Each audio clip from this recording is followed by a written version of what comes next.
অত্যন্ত স্বাগতযোগ্য পদক্ষেপ কবি রাজ্য সরকার এবং পুলিশ প্রশাসন को धन्यवाद देवी। राष्ट्रीय हिंदू परिषद संगठन तरफ राज्य सरकार को एवं पुलिस प्रशासन विभाग को साधुवाद जनइबी।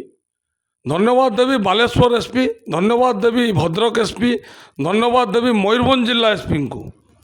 निश्चित रूप से तांकर ए पदक्षेप को आम स्वागत करुचु। अत्यंत सुंदर पदक्षेप। आप जानिथिबे विगत दिन में विभिन्न समय आमे एवं विभिन्न संगठन तरफ बेआईन भाव गोचालाण को विरोध करी बारंबार सरकार एवं प्रशासन को आम दाबी जनइथिलु, किंतु प्रशासन एवं राज्य सरकार स्थाणु ही बसी। आपन जानिथिबे विगत मार्च 30 तारिख दिन घटना बालेश्वर जिला बाहानगाँ अंचल रे गोमाता को रक्षा करने को जाई 2 जण आम गोपुत्र भाई उपरे गोचालाणकारी मानक द्वारा मरणांतक आक्रमण करागला। तांकर एस्कॉर्ट गाड़ी तांको चेपेकी मारिबा को उद्यम करागला एवं एक्सीडेंट हला परे दुर्घटनाटी घटिला परे तांको भुजाली रे मध्य आक्रमण करागला। जो घटना रे बालेश्वर जिल्लार कृपा सिंधु बेहेरा भाई तांको जीवन हानि होता से प्राण बलि देते गोमाता को रक्षा करने जाई एवं लंबोदर महापात्र भाई जी कि वर्तमान भी भुवनेश्वर में हाईटेक मेडिकल कॉलेज हॉस्पिटल चिकित्सित अवस्था अच्छी तांकर अवस्था अत्यंत संकटापन्न। यही घटना को नहीं सारा राज्य में विरोध करा जायतिला एवं प्रशासन एवं राज्य सरकार ऊपर प्रश्नवाची सृष्टि करा जायतिला। विगत दिन में आमे मध्य सरकार को कटु समालोचना करूँ, पुलिस प्रशासन को मध्य आमे समालोचना करूँ, किंतु आज धन्यवाद दौचु। आज राज्य सरकार एवं पुलिस प्रशासन विभाग तरफ जो पदक्षेपटी 3टी जिलार आरंभ करा जायछि, विशेषकर तो मु भद्रक एसपी मनोज राउत महोदय को धन्यवाद देवी, साधुवाद देवी। तांकर ए कार्य को विगत दिन में से एपरी कार्य करिसेंती एवं आमे तांको ऊपर बहुत आशा रखिथिलु। बहुत सुंदर पदक्षेप भद्रक जिल्लार आज आरंभ होइतिला सकाळे एवं जो अभियुक्तर नाटी विगत 30 तारिख जो बालेश्वर बाहानगाँ अंचल घटना घटी से जो लोक अभियोग बोलिकी विभिन्न संगठन तरफ दाबी करा जाउतला सेही गो माफिया को आज गिरफ करा जायछि एवं तार विभिन्न स्थान रे तार थिबा घर उपर रेड करा जाई विपुल परिमाण रे सुना गहना सहित लक्ष लक्ष टंका एवं मारणास्त्र जबत करा जायछि। तत्सहित ता लिंक रे थिबा बालेश्वर जिला एवं मयूरभंज जिले में एमती कि 30टी स्थान में एककालीन आज रेड चली। अत्यंत सुंदर पदक्षेप, किंतु तत्सत्वे मु राज्य सरकार एवं पुलिस विभाग को गोटे निवेदन करी अनुरोध करी केवल भद्रक बालेश्वर और मयूरभंज यही पदक्षेप नेले चलिबो नाही। आपण राज्यव्यापी राज्यर प्रत्येक जिले में यही पदक्षेप नियंतु एवं ताकू निरवच्छिन्न भाव ताकू बंद कराना जाऊ। यही प्रकार पदक्षेप को मझे बंद कराना जाऊ, ताकू निरवच्छिन्न भाव यही पदक्षेप जारी रहू।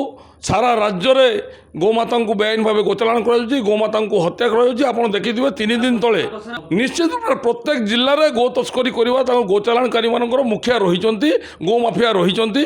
आपड़ देखु 8गड़ तिगिरिया अंचल में विगत दिन में पहाड़ सदृश गोहाड़ मिलता, किंतु तापर 2 जण गो माफिया गिरफ होते, किंतु एबे 3 दिन तले देखु से कंटेनर रे भर्ती गोमांस जाऊला माने से गोहत्या करा जाउची एवं गोमाता को सेठू चालाण करा जाउची। तो कटक जिले में सक्रिय अच्छा। तो मु कहवा माने केवल भद्रक बालेश्वर मयूरभंज जिले में यही पदक्षेप नेले चलिबो नाही। सारा राज्य रे राज्यव्यापी यही रैकेट संपृक्ति रही। राज्यव्यापी राज्यर विभिन्न जिले में जो जिले में जी भी गो माफिया अच्छा समस्त प्रकार कार्यानुष्ठान नेबार आवश्यक रही। कटक जिले में होची एबे देखंतु गत कालीर घटना रे गोमाता को हत्या करा जाई मांस बिक्री करा जाउतबार अभियोग आसतिला। विभिन्न न्यूज चैनल तरफ प्रकाश पाइतिला। देखंतु एठी संप्रदायर किछि मूल्य नहीं। जे कहीं भी हिंदू हो मुस्लिम हो क्रिश्चियन हो जे भी गो तस्करी रही बेआईन भाव गोचालाण रे सामिल रही किंबा गो माफिया होगी रही ताकू गिरफ कर विरुद्ध दृढ़ दृढ़ कार्यानुष्ठान करार आवश्यक रही।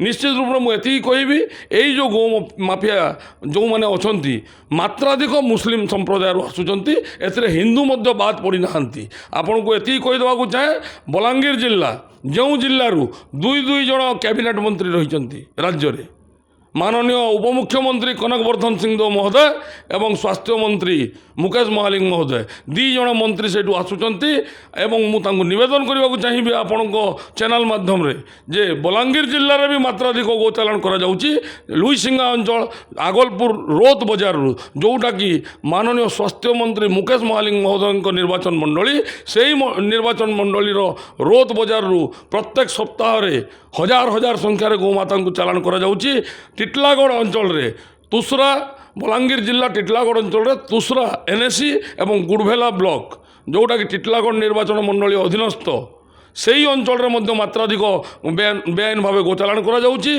मुरीवाहाल बंगमुंडा तुरेकेला सिंधेकेला यही अंचल बलांगीर जिलार यही सबू अंचल मात्राधिक भाव गोचालान करा जाउची गोहत्या करा जाउची ता उपरे मु बलांगीर जिलार समस्त जनप्रतिनिधि एवं विधायक मानक मो निवेदन रहिबो वर्तमान सरकारी दलर जो विधायक रही कंटाबांजी विधायक लक्ष्मण बाग महोदय टिटलागढ़ विधायक नवीन जैन महोदय मुकेश महालिंग जी कि स्वास्थ्य मंत्री अच्छा मोर निवेदन रहिबो राज्यर उपमुख्यमंत्री कनक वर्धन सिंहदेव को मोर निवेदन रहिबो तत्सहित कलाहांडी जिल्ला रे मात्राधिक भाव में गोचालान करा जाउची गोहत्या करा जाउची एवं कटक जिल्ला रे करा जाउची संबलपुर रे होउची बरगढ़ रे होउची नुआपड़ा रे होउची तेणु मु आपण चैनल माध्यम सरकार को एवं पुलिस प्रशासन को मु निवेदन करुच्ची जे आपण केवल भद्रक बालेश्वर मयूरभंज जिले में यही रेड कले चलो ना राज्यव्यापी प्रत्येक जिले में रेड करूँ आपण गो माफिया मानक सावाड़ करूँ गो माफिया मानक